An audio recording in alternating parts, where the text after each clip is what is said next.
Hello everyone, here we are going to see about the continuation part of unifying. In this topic we are going to see about the optical add drop multiplayer configuration and also its types. Then we are going to see about the soliton and its pulses and parameters parts. So first one is optical add drop multiplexing configuration. So the enormous growth in the demand of bandwidth, which is pushing the utilization of fiber infrastructure to their limits. So to fulfill their requirement, optical add drop multiplexers were introduced in metro or access networks. So the OADM is the simplest element to introduce wavelength management capabilities by enabling the selective add and drop of optical channels. Add refers to the capability of the device to add one or more new wavelength channels to an existing multi-wavelength WDM signal. OADM is the simplest elements to introduce wavelength management capabilities by enabling the selective add and drop of optical channels. So the add refers to the capability of the device to add one or more new wavelength channels to an existing multi-wavelength, that is WDM signal, while drop refers to the drop or remove one or more channels, passing those signals to another network path. So the main advantages is it is based on low loss, low cost passive devices, and it does not need any power supply, reliable, cost effective and scalable network. Types of OADM. So the OADM are classified as fixed optical add drop multiplexer, and another one is reconfigurable optical add drop multiplexer. The fixed optical add drop multiplexer, now let me see one by one. So fixed optical add drop multiplexer, FOADM uses fixed filters that can add or drop the selected wavelength band and pass the rest of the wavelength through the node. So here the wave dropped are fixed at the time of add or drop filter installation on the optical path through a node. The next one is reconfigurable OADM. So reconfigurable OADM have the ability to electronically alter the routing through an optical network. So it was developed to provide flexibility in rerouting optical streams by passing faulty connection service disruptions and ability to adapt or upgrade the optical network to different WDM technologies.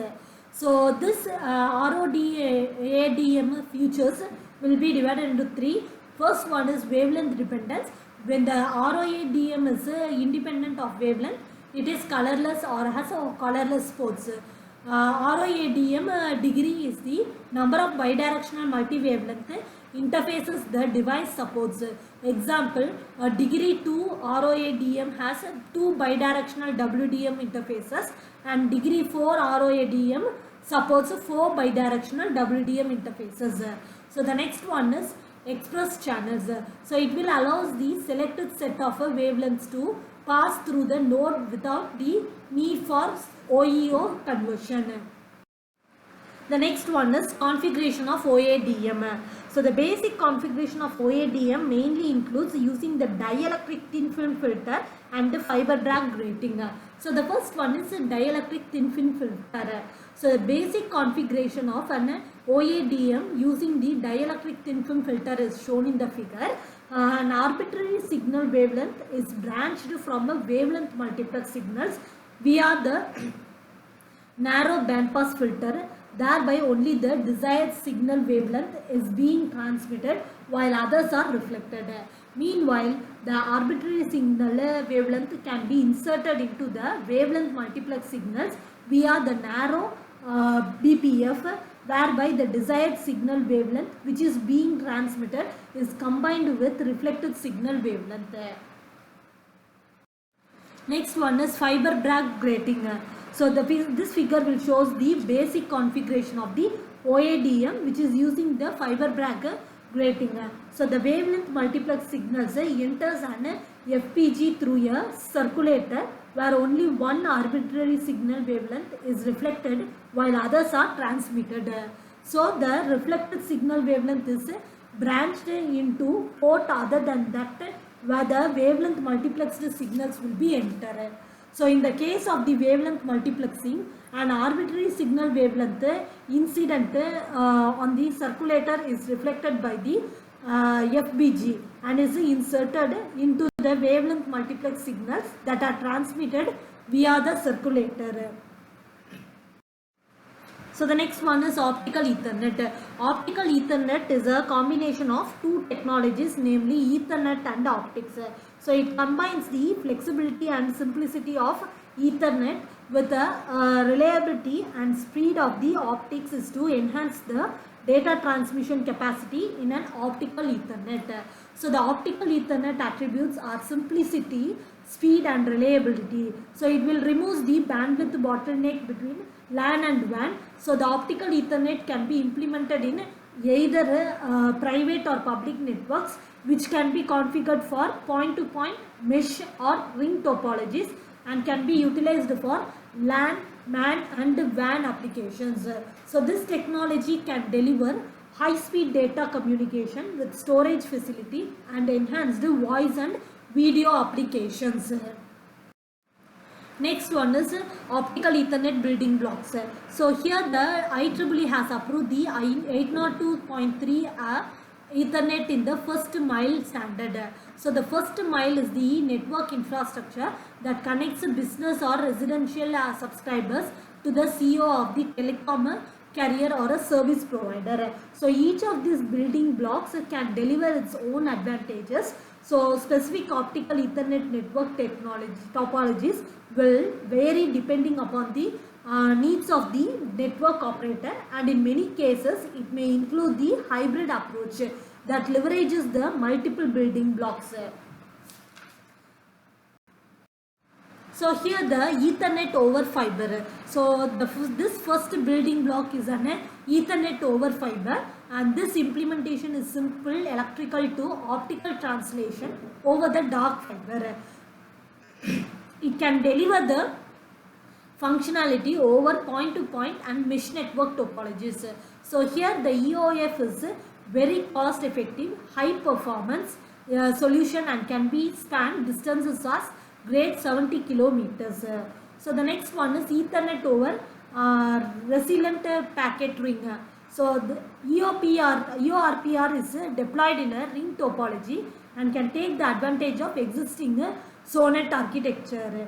So one benefit of this type of implementation is that it solves the traditional problem of SONET bandwidth waste because in the Ethernet over the RPR. So the SONET rings bandwidth is utilized in both directions instead of only one. So additionally, EORPR takes the advantage of SONET's link layer protection and it will provide less than 50 milliseconds failover. So the RPR ring can span thousands of kilometers and it will provide a flexible multi-service optical Ethernet implementation. So the next one is Ethernet over WDM. The EODWDM utilizes the DWDM as its core transporter. So it delivers the massive bandwidth for point-to-point mesh or ring implementations. So here the Ethernet over coarse or dense wave division multiplexing is particularly effective in the high bandwidth extreme performance scenarios. So this is a byte rate and a protocol independent that will allow it to work in almost any network scenario. Next one is solitons. So the solitary wave is a wave that retains its shape despite dispersion and non-linearities.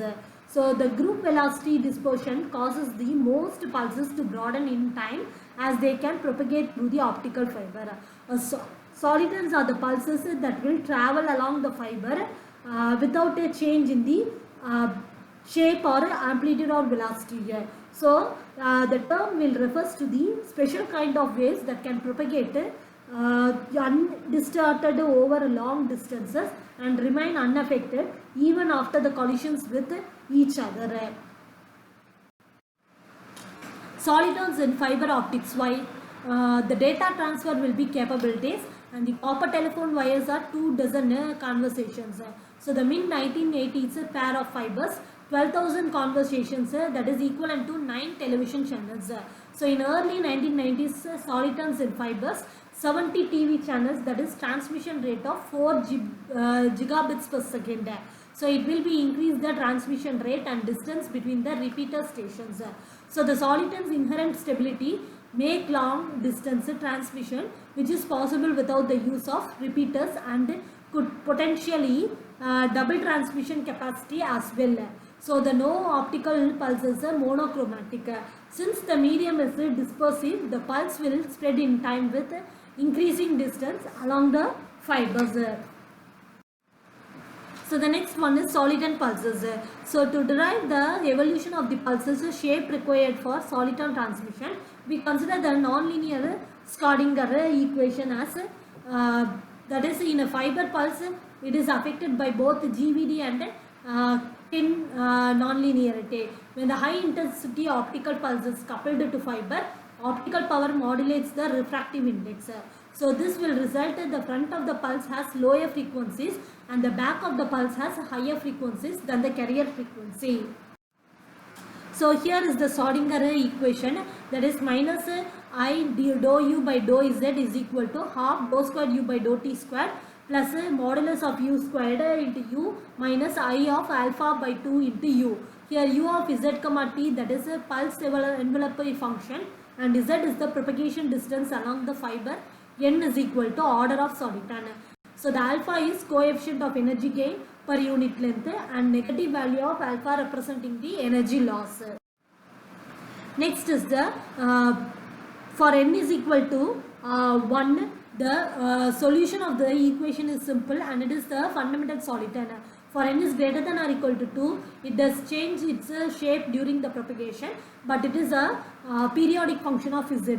The solution of NLS equation for a fundamental soliton is given by u of z comma t, that is equal to sec of t exponential of j z by 2, where sec of t is the hyperbolic sescent function. This is a bell-shaped pulses.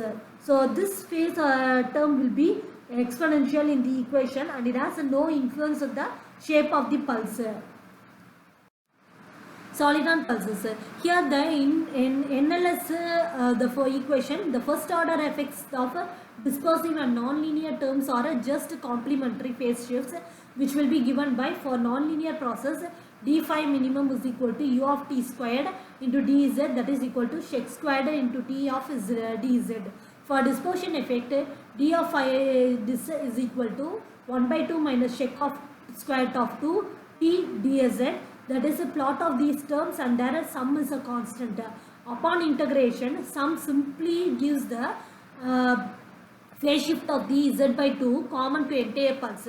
Since such a phase shift do not change shape of the pulse, soliton remains completely non-dispersive. Thank you.